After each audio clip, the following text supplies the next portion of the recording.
Yung mga chong, isang mabilis lang para sa PBA updates. Kumbaga sa concert, front act muna. Titan Ultra kontra Macau. Si Joshua Monzon nagkleng-kleng, jackpot. Nakaramdam na buenas kaya sunod-sunod puro kanya tira. Hanggang mag-ambaga na. Si Brown may magandang ikot pasabit sa ilalim. Nakakaiwanan na tuloy. Paano yakang-yakang depensa? Buti nakakascore to si Chow kundi mababaon talaga sila. 47-29 Titan Ultra. Magandang buena mano ng scoring ni Joshua Monzon. Nakatapos to ng 10 points para sa unang kanto. Sa sumunod na quarter, palong-palo ng scoring ng Giant Risers. Dami na ng pinapakawalan. Si Sumang kumakamandag sa tres. Mahigit si Tenta na ang Ultra, first half pa lang. Ang mga bisita walang depensa at ang opensa halos puro rekta na. High scoring game na tambakan, 80-60. Sa ikatlong kanto, bumuwas-bawas ang Macau. Ang lugaw nila nakasunod-sunod ng puntos. Sumasagot pa rin ang Titan. Si Jenning Leong wala sa hulog. Pero si Perry nagsusuper ng kakarekta. Pero natigil ang paghapit ni Perry. Inabot sa muka, may tumulo. Sa ere na dali ng squalo ni Joshua Monzon. Lamang pa rin ang Giant Risers, 108-93. Sa uling kanto, tigil muna ang laro. Ang sama ng bagsak ni Omega. Kumalampag talaga. Kailangan ng stretcher para mailabas at maidiretso sa ospital. Pinipilit ilayo uli ng Titan ng score pero nailapit na yan ng Panda. Si Kobe sumalpak ng isa. Kumakaba-kaba pa ata. Si Perry lilipad, binaba nito sa 7 ang hinahabol. Gamit ang 3, ginawa niya yung 6. Kaso maagang nakapagpondo ang Giant Risers, sabay bumabanto pa si Steve Brown. At yun na nga, panalo ang Titan Ultra. Best player of the game si Terrell Brown na nagtibi ng 36 points, 10 rebounds at 7 assists. Samantala bago pa ang delikadong bagsak ni Omega, inabot pa muna to ng combo ni Chow. Pero parang painkiller, di niya yan ininda. Pero itong huli nga ang matindi-tindi at nakakatakot na kalampag. Sabi naman irresponsive ang kamay at paa, kaso likod ang iniinda. Prayers up para kay Omega.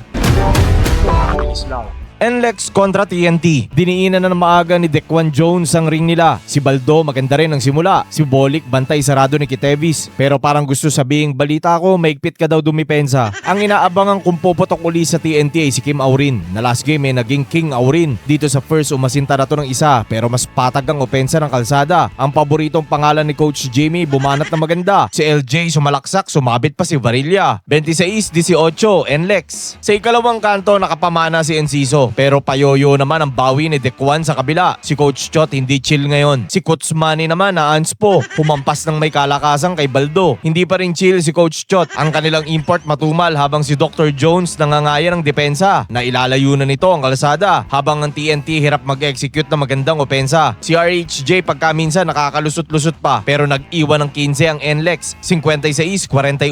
Sa ikatlong kanto nagparamdam si Ray ng batak. Sa tira niyang to napa-timeout si Coach Alapag. Impact din ang isa sa OG ng Corimao Boys habang si Poy chinek kung kumpleto pa ang ngipin niya. Inabot ng aparador ni Kapulong. Naibaba na ng TNT sa 7 na lang. Matumal pero nakakasagot pa rin naman. Si Brandon Ganuelas nakakapwersa sa oblo. Binaba pa yan sa 3 pero ginawang 5 ng NLEX. Si Tenta 65. Lumamig si Jones habang si RHJ naman ang umaangat. Sa uling kanto tuloy ang pagdikit ng TNT hanggang sa makatabla pero si LJ Gonzalez binalik ang lamang sa 2 at habang nag-e-error ang tropa si Dequan naman nangangalabaw. Alat sa labas kaya sa loob muna. Lundag kung lundag na may follow-up pa. Pero ang effort ni Jones ay tinatapatan ni Brandon Ganuelas Roser sa kabila. Ang lamang pilit pinapababa. Malaking bawas tong binutas niya sa 3. Wala nang 2 minuto ang momentum nasa 5G. Sabay sa crucial hindi suwabe ang bigote ni Berto. Kaso di rin sumakses ang panabla nila sa kabila. Ginawang 4 ni Winston ang abante gamit ang linya. Sa mga huling plays, depensahan ang naging itsura. Pero sa free throw pa rin ang lamang ginawa ni Bertong 5. At yun na nga, panalo ang NLEX. Best player of the game si Dequan Jones na nagkuha ng 27 points at 6 rebounds. Wala pa rin talo si Coach Jimmy habang ayaw na makita ni Coach Chot ang nangyayari. Hanggang dito na lang mga chong. Maraming salamat. Hanggang sa muli.